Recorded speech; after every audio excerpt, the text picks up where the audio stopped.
I want to show you our little crate routine that I've taught him. Whenever I'm putting him in and out of his crate, I have him sit.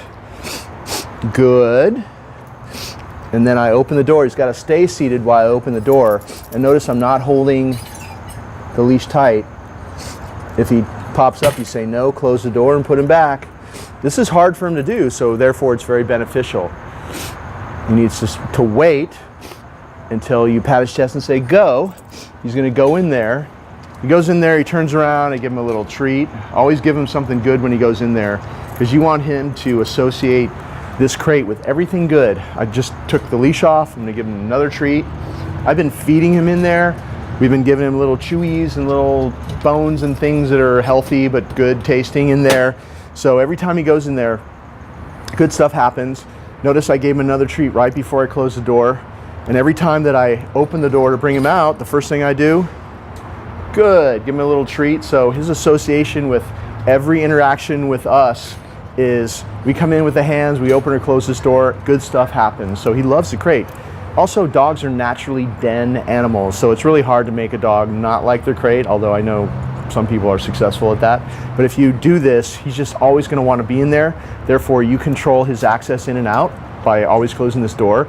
And it's another tool for training. It's you controlling the boundary, the doorway to his favorite place on earth, basically his den, his bedroom, where all good stuff happens. So here at my house, he's been sleeping inside the crate every night, and his routine throughout the day has just been in and out constantly through the door, back and forth. And every time we bring him back in the house, if he's with me, and if he tries to, by the way, if he tries to come out before you release him, no. Just do that. He doesn't need to be a slam or anything. You just do like a gentle kind of token slam like that. And when he waits like that, he gets a reward. Remember, he's not allowed to go through this boundary without your permission. So he's either inside with me on a leash if I'm watching TV, or if I'm at the computer or something. And if I can't watch him, he's either outside in the yard, loose, running around, or he's in his crate. And that's been his routine the whole time he's been here. And so he goes in and out of the crate 5, 6, 7, 8 times, who knows.